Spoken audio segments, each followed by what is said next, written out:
The Feliner warship descended through Earth's clouds like a judgment written in fire, its obsidian hull scarred with the symbols of worlds already conquered, and every radar on the planet screamed as it slowed above the Pacific, announcing that the Alphas had come to retrieve what was theirs.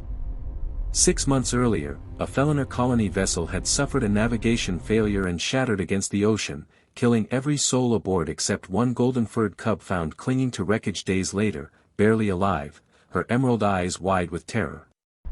Protocol declared her dead soon after. Now the Dominion had come for the body.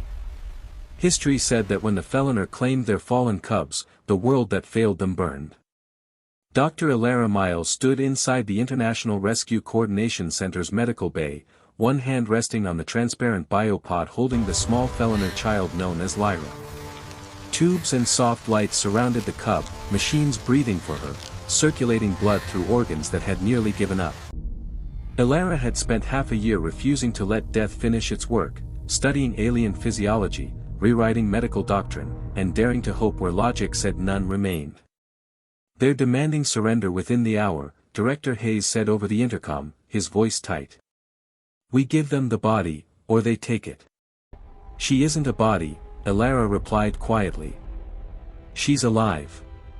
Outside the bay, 3 Feliner Alphas disembarked from their shuttle, each over 8 feet tall, wrapped in ceremonial silver armor, their movements fluid and predatory. Commander Vaylor led them, amber eyes burning with restrained fury. Armed human guards flanking them looked painfully fragile by comparison. The smart choice was surrender. Disconnect the machines. Offer apologies. Survive. But Ilara had never chosen the smart path when a child lay dying in front of her. The Alphas entered the medical bay like executioners. "Where is the cub?" Vaylor demanded, his voice vibrating through the floor. Ilara stepped forward, small and unarmed, placing herself between the biopod and the galaxy's most feared warriors. "She's here," she said. "And she's stable." Vaylor's gaze hardened. "We were informed of her death." "That report was wrong," Ilara answered. "We refused to let her die." Silence filled the room as the Alphas stared at the sleeping cub, and for the first time since the warship's arrival, Earth did not kneel. Commander Vaylor circled the biopod slowly, his massive presence dwarfing the fragile human equipment keeping the Feliner cub alive. "Your species lacks the knowledge to heal Feliner biology," he said flatly. "You prolong decay." Ilara activated a holographic display above the pod, revealing layers of medical data, artificial organs, neural stabilizers, and experimental treatments. "You're right," she said. "We didn't know how. So we learned." She explained how human doctors had torn apart alien schematics, how sleepless nights had produced new medicines, how failure had been answered with persistence. 6 months ago, Lyra couldn't regulate her temperature. 4 months ago, her heart began assisting itself. Last week, we detected REM cycles. She's not dying. She's healing. One of the Alphas, a female named Sarai, stepped closer. Her fierce expression softened as she studied the cub's peaceful face. "She does not wake. She does not breathe alone. This is not life. It's hope," Ilara replied. "And hope takes time." Vaylor's claws flexed. "How long?" "I don't know," Ilara admitted. "Months. Years. Maybe she never wakes. But as long as she's alive, we fight." Director Hayes shifted uneasily. "The resources are irrelevant," Ilara interrupted. "She's a child." Sarai made a low sound of disbelief. "Your people spend entire civilizations on conquest, yet you exhaust yourselves for one cub of another species." Ilara met her gaze. "Because life doesn't belong to whoever is strongest. It belongs to whoever refuses to abandon it." Vaylor placed a clawed hand against the biopod's surface, the gesture unexpectedly gentle. For several long heartbeats, the room remained silent. The Alphas exchanged glances, communicating without words. Finally, Vaylor spoke. The Feliner do not abandon our young. But we do not permit endless suffering. He turned to Elara. If we leave her here, what honor do you promise? Elara swallowed. I promise we will fight every day. I promise she will never be alone. And if she dies, she will be held, not claimed. Vaylor straightened. We will return in 6 months. If she has not improved, we will take her home. I understand, Elara said. As the Alphas turned to leave, Sarai paused. Why? She asked. Why defy us for one life? Elara looked at the cub. Because humanity is defined by the lives we refuse to give up on. The Feliner warship ascended back into the clouds, its departure leaving Earth shaken but intact. Inside the medical bay, the silence felt heavier than the threat had been. Elara returned to her work without ceremony, adjusting medications, recalibrating neural stimulators, and monitoring every fragile sign of progress on Lyra's charts. Humanity had won nothing permanent, only time, and time was a battlefield of its own. Weeks passed. Then months. News of the confrontation spread quietly across Earth and beyond. To some, humanity's defiance seemed foolish. To others, it was inspiring. Medical teams from multiple nations volunteered to assist, drawn by the impossible challenge. Xenobiologists rewrote textbooks. Engineers redesigned life support systems from scratch.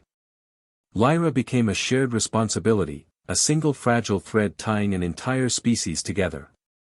There were setbacks. Infections. Organ instability. Nights where alarms screamed and Elara wondered if she had been wrong to stand her ground. But there were victories too. A reflex.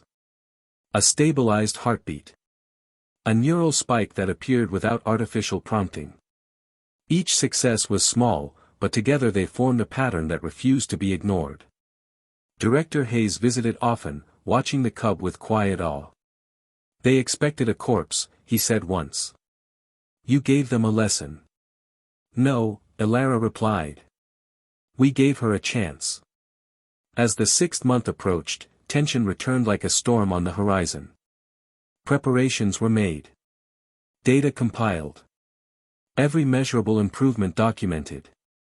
When the Feliner fleet reappeared in orbit, Earth held its breath. The Alphas returned to the medical bay, their presence as imposing as before.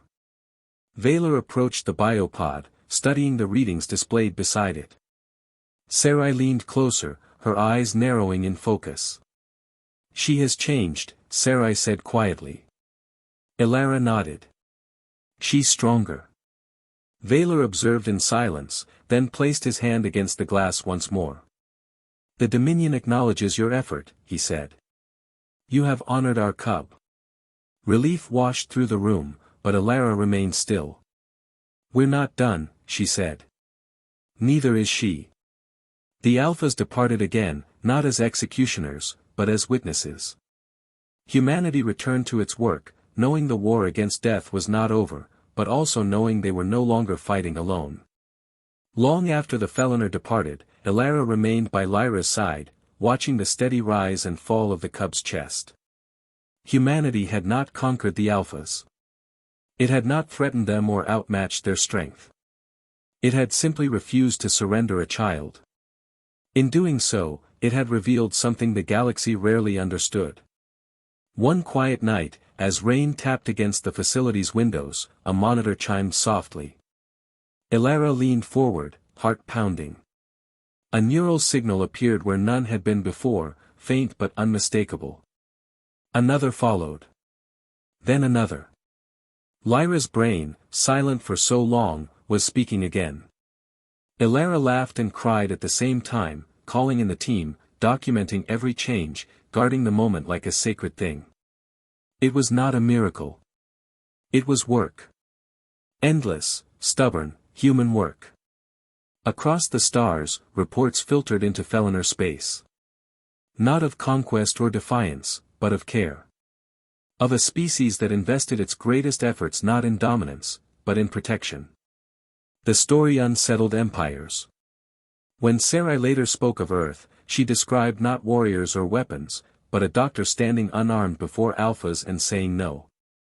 Vela recorded the encounter in the Dominion archives under a new designation, Measure of Humanity.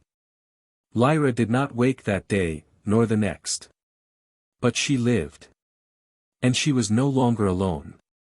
Humanity returned to its endless conflicts, its flaws unchanged, its wars unresolved. Yet somewhere between machines and mercy, it had drawn a line the galaxy would never forget. Power could burn worlds. Compassion could stop fleets. Elara adjusted the biopod settings and smiled softly at the sleeping cub. "We're still here," she whispered. And in that moment, humanity was exactly what it had always claimed to be, not the strongest species in the galaxy, but the one willing to fight impossible battles for those who could not fight at all.